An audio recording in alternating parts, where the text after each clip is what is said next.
अंजू रावत मथुरा नवनीत नगर की रहने वाली हैं। कहीं बैठी हैं? कहीं बैठी हो तो हाथ हिला सकती हैं।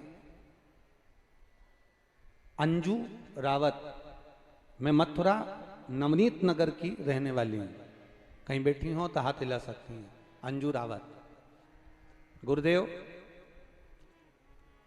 अब जरा समझना, बहुत सुंदर प्रसंग है। शायद आपके स्मरण में है कि नहीं है, वह आपके जीवन की एक लाभ देने वाला प्रसंग। गुरुदेव, मेरी पसलियों के बीच में एक बड़ी सी गठान हो गई, और पसलियों के बीच में जो गठान हुई, 2 साल हो गए गठान का इलाज करवाते करवाते, पर गठान गली नहीं। आखिरी में डॉक्टरों का कहना था कि इस गांठ को निकालना पड़ेगा, ऑपरेशन करना पड़ेगा। अगर ये ठीक नहीं हो रही है तो इसको निकाल कर ये जांच के लिए जाए। अब गुरुदेव, करूं तो करूं क्या? तब आपने कहा था कि बेलपत्र के जो पीछे का भाग होता है, बहुत बहुत ध्यान देंगे, मेरी माताएं बड़े ध्यान से कथा का स्मरण करेंगे।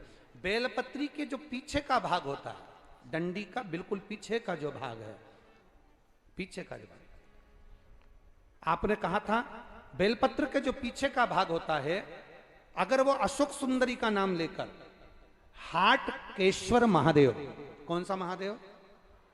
हाटकेश्वर महादेव का नाम लेकर अशोक सुंदरी को छुआकर चबाया जाए तो गांठ कैसी भी होती है वो गलती है। अब मैंने आपके वचन पर भरोसा करा, शिव मंदिर जाती, बेलपत्री उठाती, उसके पीछे का भाग तोड़कर बाबा को चढ़ाकर अशोक सुंदरी हाटकेश्वर महादेव का नाम लेकर खाती। गुरुदेव, मैं क्या वर्णन करूं, मैं बाबा को यहाँ धन्यवाद देने के लिए आई हूं। बाबा ने मेरी जो गांठ 2 साल से थी वो मात्र 20 दिन में गला दी है। मेरे बाबा का भी क्या गुणगान। ये शिव तत्व है, ओ घड़ी है शंभु। मेरा नाम अंजू रावत है, मैं मथुरा नवनीत नगर की रहने वाली हूं। शिव तत्व की प्राप्ति, शिव कथा कह रही है। बेलपत्री के जो पीछे की जो डंडी होती है, पीछे का जो भाग होता है, शंकर भगवान पर जो समर्पित होता है, चढ़ा हुआ होता है, इस डंडी की मूलता बहुत है महाराज। आप जब भगवान शंकर को कई लोग बेलपत्र जब चढ़ाते हैं, हम तो यहाँ तक कहेंगे, अगर कोई दवाई आप चालू कर रहे हैं ना, कोई औषधि आप खा रहे हैं, कोई रोग आपके हृदय में, कोई शरीर में कोई रोग है, कोई बीमारी है, कोई गठिया है, कोई घुटने का रोग है, घुटना आपको डॉक्टर ने कह दिया बदलना है, तो हम तो कहेंगे आप प्रयास करना कि 2-4 दिन तक मंदिर में जब जाएं तो बेलपत्री भगवान शिव को अलग अलग तरह से, ये डंडी का मुंह अलग अलग तरह से चढ़ाकर, हाटकेश्वर महादेव का नाम लेकर, कभी इधर की ओर मुख कर कर चढ़ा दो, कभी इधर की ओर मुख कर कर चढ़ा दो, कभी इधर की ओर मुख कर कर चढ़ा दो, कभी किधर की ओर मुख कर कर चढ़ा दो। और बाबा को चढ़ाने के बाद उस बेलपत्री को आप जो पीछे का भाग है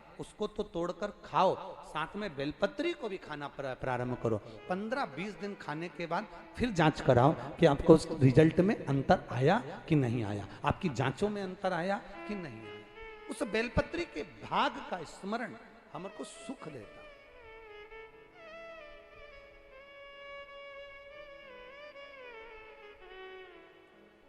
अरे तेरा ही दिया मैंने खाया पिया है, तेरा शुक्रिया है, तेरा शुक्रिया